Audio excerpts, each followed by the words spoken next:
ಎಲ್ಲಾ ವಿದ್ಯಾರ್ಥಿಗಳಿಗೆ good news ಅಂತಾನೆ ಹೇಳ್ಬಹುದು. SSP ಕಡೆಯಿಂದ 2025 ಹಾಗೂ 26ನೇ ಸಾಲಿನ SSP ಅಮೌಂಟ್ ಬಂದು ಕ್ರೆಡಿಟ್ ಆಗ್ತಾ ಇರುವಂತದ್ದು ಎಲ್ಲಾ ವಿದ್ಯಾರ್ಥಿಗಳಿಗೆ ಗುಡ್ ನ್ಯೂಸ್ ಅಂತಾನೆ ಹೇಳ್ಬಹುದು. ಈಗಾಗಲೇ ಯಾರೆಲ್ಲ 2025 ಹಾಗೂ 26ನೇ ಸಾಲಿನ SSP ಗಾಗಿ ಅಪ್ಲೈ ಮಾಡಿದಿರ ಅಂತ ಒಂದು ವಿದ್ಯಾರ್ಥಿಗಳ ಹಣ ಇವಾಗ ರಿಲೀಸ್ ಆಗ್ತಾ ಇರುವಂತದ್ದು. ಸೊ ಈ ಒಂದು ವಿಡಿಯೋ ಅಲ್ಲಿ ನಾವು ವಿತ್ ಪ್ರೂಫ್ ಜೊತೆಗೇನೆ ಯಾವೊಂದು ವಿದ್ಯಾರ್ಥಿಗಳಿಗೆ ಹಣ ಕ್ರೆಡಿಟ್ ಆಗ್ತಾ ಇದೆ ಮತ್ತು ಯಾವೆಲ್ಲ ಕೋರ್ಸಿನ ವಿದ್ಯಾರ್ಥಿಗಳಿಗೆ ಹಣ ಕ್ರೆಡಿಟ್ ಆಗ್ತಾ ಇದೆ ಅಂತ ನೋಡೋಣ. ಓಕೆ, ವಿಡಿಯೋನ ಶುರು ಮಾಡೋದಕ್ಕಿಂತ ಮುಂಚೆ ನೀವೇನಾದ್ರೂ ನಮ್ಮ ಚಾನಲ್ಗೆ ಹೊಸದಾಗಿ ವಿಸಿಟ್ ಮಾಡ್ತಾ ಇದ್ರೆ ಈ ಕೂಡಲೇ ಚಾನಲ್ಗೆ ಸಬ್ಸ್ಕ್ರೈಬ್ ಆಗಿ ಹಾಗೂ ವಿಡಿಯೋಗೊಂದು ಲೈಕ್ ಮಾಡಿ. ಮತ್ತು ನಮ್ಮ ಟೆಲಿಗ್ರಾಮ್ ಚಾನಲ್ಗೆ ಏನಾದ್ರು ಜಾಯ್ನ್ ಆಗಿಲ್ಲ ಅಂದ್ರೆ ಡಿಸ್ಕ್ರಿಪ್ಷನ್ ಟೆಲಿಗ್ರಾಮ್ ಚಾನಲ್ ಲಿಂಕ್ ಇರುತ್ತೆ. ಆ ಒಂದು ಲಿಂಕ್ ಮೇಲೆ ನೀವು ಕ್ಲಿಕ್ ಮಾಡ್ಕೊಂಡ್ಬಿಟ್ಟು ಟೆಲಿಗ್ರಾಮ್ ಚಾನಲ್ಗೆ ಜಾಯ್ನ್ ಆಗ್ಬೇಕಾಗತ್ತೆ. ಓಕೆ, ಬನ್ನಿ ವಿಡಿಯೋನ ಶುರು ಮಾಡೋಣ. ಓಕೆ, ನಾವು ಇವಾಗ SSP ಪೋರ್ಟಲ್ ಅನ್ನ ಓಪನ್ ಮಾಡ್ಕೊಂಡಿದೀವಿ. ಒಬ್ಬ ವಿದ್ಯಾರ್ಥಿಯ ಅಕೌಂಟ್ ಅನ್ನ ಲಾಗಿನ್ ಆಗಿದ್ದೀವಿ. ನಿಮ್ಮ ಒಂದು SSP ಅಕೌಂಟ್ ಗೆ ನೀವು ಲಾಗಿನ್ ಆಗ್ಬೇಕಾಗತ್ತೆ. ಅಂಡ್ SSP ಪೋರ್ಟಲ್ ಲಿಂಕ್ ಒಂದು ಡಿಸ್ಕ್ರಿಪ್ಷನ್ ಕೊಟ್ಟಿರ್ತೀನಿ. ಆ ಒಂದು ಲಿಂಕ್ ಅನ್ನ ಯೂಸ್ ಮಾಡ್ಕೊಂಡು ನೀವು ನಿಮ್ಮ ಒಂದು ID ನ ನೀವು ಲಾಗಿನ್ ಮಾಡ್ಕೊಳ್ಳಿ. ಓಕೆ, ಲಾಗಿನ್ ಆದ ನಂತರ ನಿಮ್ಗೆ ಈ ರೀತಿ ಪೇಜ್ ಓಪನ್ ಆಗುತ್ತೆ. ನೀವು ಇಲ್ಲಿ simply year wise student status ಅಂತ ಇದೆಯಲ್ಲ, ಈ ಒಂದು ಏರ್ ವೈಸ್ ಸ್ಟೂಡೆಂಟ್ ಸ್ಟೇಟಸ್ ಮೇಲೆ ನೀವು ಕ್ಲಿಕ್ ಮಾಡ್ಕೊಳ್ಳಿ. ಓಕೆ, ಕ್ಲಿಕ್ ಮಾಡ್ಕೊಂಡ ನಂತರ ನಿಮ್ಗೆ ಇಲ್ಲಿ ನೀವು ಅಕಾಡೆಮಿಕ್ ಇಯರ್ ಅನ್ನ ಸೆಲೆಕ್ಟ್ ಮಾಡ್ಬೇಕಾಗತ್ತೆ.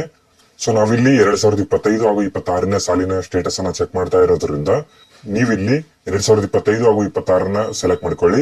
ಅಕಾಡೆಮಿಕ್ ಇಯರ್ ಅಲ್ಲಿ 2025 ಹಾಗೂ 26ನ ಸೆಲೆಕ್ಟ್ ಮಾಡ್ಕೊಳ್ಳಿ. ಓಕೆ, ಸೆಲೆಕ್ಟ್ ಮಾಡ್ಕೊಂಡ ನಂತರ ಸಿಂಪ್ಲಿ ಕೆಳಗಡೆ ವ್ಯೂ ಅಂತ ಇದೆಯಲ್ಲ, ಈ ಒಂದು ವ್ಯೂ ಮೇಲೆ ನೀವು ಕ್ಲಿಕ್ ಮಾಡ್ಕೊಳ್ಳಿ. ಓಕೆ, ವ್ಯೂ ಮೇಲೆ ಕ್ಲಿಕ್ ಮಾಡ್ಕೊಂಡ ನಂತರ ನಿಮ್ಮ ಒಂದು ಸ್ಟೇಟಸ್ ಬಂದು ಓಪನ್ ಆಗುತ್ತೆ. ಈ ರೀತಿ ಸ್ಟೇಟಸ್ ಬಂದು ಓಪನ್ ಆಗುತ್ತೆ. ಓಕೆ, ಓಪನ್ ಆದ ನಂತರ ಮೊದಲನೇದಾಗಿ ನೀವು ಇಲ್ಲಿ ನೋಡಬಹುದು ಫಸ್ಟ್ ಲೆವೆಲ್ ಅಲ್ಲಿ ಈ ಒಂದು ವಿದ್ಯಾರ್ಥಿಯ ಸ್ಟೇಟಸ್ ಅಲ್ಲಿ ಅಪ್ಲಿಕೇಶನ್ ವೆರಿಫೈಡ್ ಅಂತ ಇದೆಯಲ್ಲ, ಇಲ್ಲಿ ಎಸ್ ಅಂತ ಶೋ ಆಗ್ತಾ ಇದೆ. ಮೊದಲು ಈ ಒಂದು ವಿದ್ಯಾರ್ಥಿಯ ಅಪ್ಲಿಕೇಶನ್ ಇನ್ನೂ ವೆರಿಫೈ ಆಗಿರ್ಲಿಲ್ಲ. ಸೊ ಇವಾಗ ವೆರಿಫೈ ಮಾಡಿ ಅಮೌಂಟ್ ಅನ್ನು ಅಪ್ಡೇಟ್ ಮಾಡಿದ್ದಾರೆ. ಅದಾದ ನಂತರ ಅಪ್ರೂವ್ಡ್ ಆಸ್ ಎಲಿಜಿಬಲ್ ಇಲ್ಲಿ ಎಸ್ ಅಂತ ಶೋ ಆಗ್ತಾ ಇದೆ. ಅದಾದ ನಂತರ ನಿಮ್ಗೆ ಸೆಕೆಂಡ್ ಲೆವೆಲ್ ಅಲ್ಲಿ BCWD ಫೀ ರಿಯಂಬರ್ಸ್ಮೆಂಟ್ ಅಮೌಂಟ್ ಬಂದು ಇಲ್ಲಿ ಅಪ್ರೂವ್ಡ್ ಅಂತ ಇಲ್ಲಿ ಎಸ್ ಅಂತ ಶೋ ಆಗ್ತಾ ಇದೆ.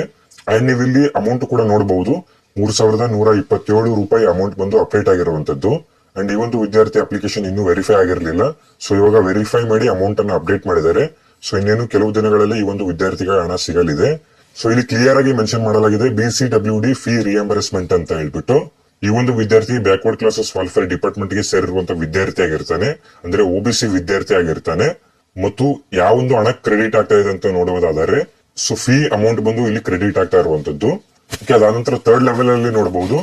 ಸೊ ಇಲ್ಲಿ ಫೀ ಅಮೌಂಟ್ ಪುಶ್ಡ್ ಟು DBT ಅಂತ ಇದೆಯಲ್ಲ, ಇಲ್ಲಿ ಎಸ್ ಅಂತ ಶೋ ಆಗ್ತಾ ಇದೆ. ಅಂಡ್ ಅಮೌಂಟ್ ಕೂಡ ಇಲ್ಲಿ DBT ಗೆ ಪುಷ್ ಆಗಿರುವಂತದ್ದು 3127 ಅಮೌಂಟ್ ಇಲ್ಲಿ DBT ಗೆ ಪುಷ್ ಆಗಿರುವಂತದ್ದು. ಅದಾದ ನಂತರ ಫೋರ್ತ್ ಲೆವೆಲ್ ಅಲ್ಲಿ ಪೇಮೆಂಟ್ ರೆಸ್ಪಾನ್ಸ್ ಸ್ಟೇಟಸ್ ಅಲ್ಲಿ ನಿಮ್ಗೆ ಇಲ್ಲಿ ಅವೈಟೆಡ್ ಅಂತ ಶೋ ಆಗ್ತಾ ಇದೆ. ಸೊ ನಿಮ್ಗೆ ಇಲ್ಲಿ ನಾನು ಮುಂಚೆನೆ ಹೇಳಿರುವ ಹಾಗೆ ಅವೈಟೆಡ್ ಅಂತ ಶೋ ಆದ್ರೆ ನಿಮ್ಗೆ 100% ನಿಮ್ಮ ಒಂದು ಅಕೌಂಟ್ ಗೆ ಅಮೌಂಟ್ ಬಂದು ಕ್ರೆಡಿಟ್ ಆಗೇ ಆಗುತ್ತೆ. ಸೊ 100% ನಿಮ್ಗೆ 1 ವೀಕ್ ಅಥವಾ 2 ವೀಕ್ಸ್ ಒಳಗಡೆ ನಿಮ್ಗೆ ಹಣ ಬಂದು ಕ್ರೆಡಿಟ್ ಆಗುತ್ತೆ.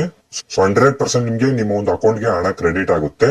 ಇಲ್ಲಿ ಅವೈಟೆಡ್ ಅಂತ ಬಂದ್ರೆ ನಿಮ್ಗೆ ಹಣ ಖಂಡಿತ ಸಿಕ್ಕೇ ಸಿಗುತ್ತೆ. ಅದಂತರ ಕೆಳಗಡೆ ನಿಮ್ಗೆ ಪೇಮೆಂಟ್ ಡೀಟೇಲ್ಸ್ ಅಲ್ಲಿ ಇಲ್ಲಿ ಯಾವುದೇ ಒಂದು ಪೇಮೆಂಟ್ ಡೀಟೇಲ್ಸ್ ಮೆನ್ಷನ್ ಆಗಿಲ್ಲ.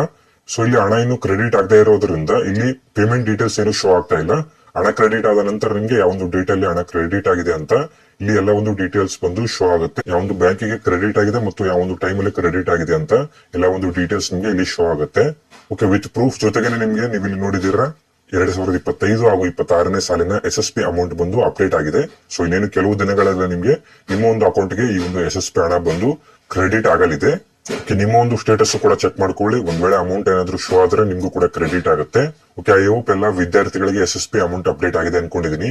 ಓಕೆ, ಇದಾಗಿದೆ SSP ಲೇಟೆಸ್ಟ್ ಅಪ್ಡೇಟ್. ಈ ಒಂದು ವಿಡಿಯೋನ ನಾನು ಇಲ್ಲಿಗೆ ಕಂಪ್ಲೀಟ್ ಮಾಡ್ತಾ ಇದ್ದೀನಿ. ವಿಡಿಯೋ ಏನಾದ್ರು ಇಷ್ಟದಲ್ಲಿ ವಿಡಿಯೋ ಒಂದು ಲೈಕ್ ಮಾಡಿ. ಚಾನಲ್ ಏನಾದ್ರು ಇನ್ನೂ ಸಬ್ಸ್ಕ್ರೈಬ್ ಆಗಿಲ್ಲ ಅಂದ್ರೆ ಇದೇ ರೀತಿ ಅಪ್ಡೇಟ್ಸ್ ಗೋಸ್ಕರ ಸಬ್ಸ್ಕ್ರೈಬ್ ಆಗಿ ಅಂತ ಹೇಳುತ್ತೆ. ಮತ್ತೆ ಸಿಗೋಣ ಮುಂದಿನ ವಿಡಿಯೋ ಅಲ್ಲಿ.